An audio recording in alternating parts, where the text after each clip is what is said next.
মাছ ধরার অবরোধ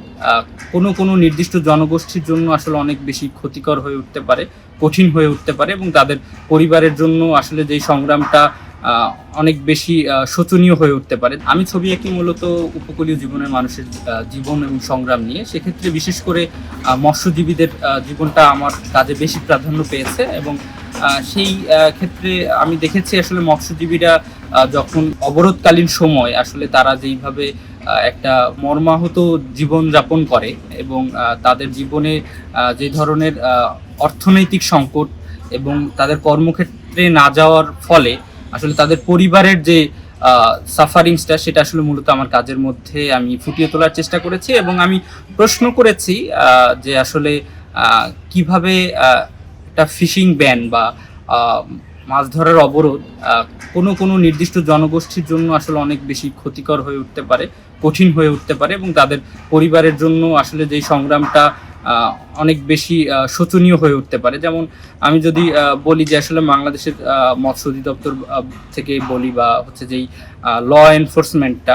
যেটা আসলে আমাদের কল্যাণের হেতু ব্যবহার করা হয়, সেটা কখনো কখনো হয়তো হতে পারে কোনো জনগোষ্ঠীর জন্য সেটা একটু কঠিন। তো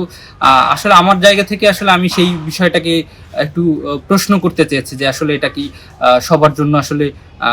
সমানভাবে সুবিধা বয়ে আনছে কিনা। একমাত্র স্মার্ট সিটি বসুন্ধরা, আধুনিকতায় এক ধাপ এগিয়ে। তো সেই জায়গাটা থেকে আমি যখন ছবি আঁকতে গিয়েছি কখনো কখনো আমি সেখানে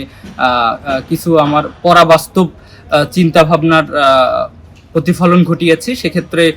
আমি যেহেতু লিথোগ্রাফি করি এবং লিথোগ্রাফি করতে গিয়ে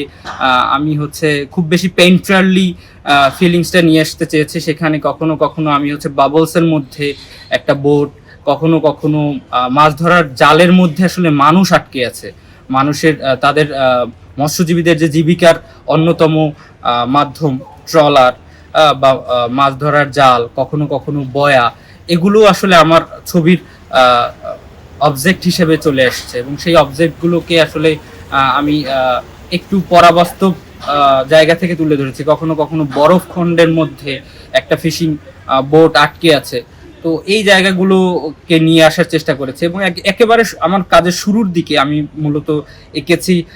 হচ্ছে যে এক ধরনের রাফনেস, এক ধরনের হেইজিনেস, যেগুলো আমার টোনাল পার্সপেক্টিভের মধ্যে ছিল এবং আমি যদি বলি যে সেখানে একটা ক্ষুধা আঁকতে চেয়েছি আমি। সেই ক্ষুধাটা আসলে ঠিক জয়নুলের দুর্ভিক্ষের ক্ষুধার মতো না, সেই ক্ষুধাটা আসলে ঠিক মানে আমার আত্মসম্মান থাকার ফলে আমি যেটা করতে পারি না। আমরা সাধারণত পেশাজীবী মানুষরা বা অনেকেই হয়তো নিম্ন আয়ের মানুষ, তাদের আত্মসম্মানগত কারণেও তারা হয়তো অনেক সময় গিয়ে চাইলেই হাত পাততে পারে না এবং সেই জায়গাটা থেকে আমি আমার ছবিগুলোকে আসলে সেই ঘরের মধ্যে ক্ষুধার্ত অবস্থায় শিশুসহ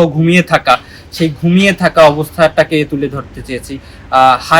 হাড়িগুলো হচ্ছে উপুর হয়ে পড়ে আছে, যেটা এক ধরনের দৈন্যতার প্রতিফলন ঘটায়, আমি সেগুলোকে আঁকতে চেয়েছি।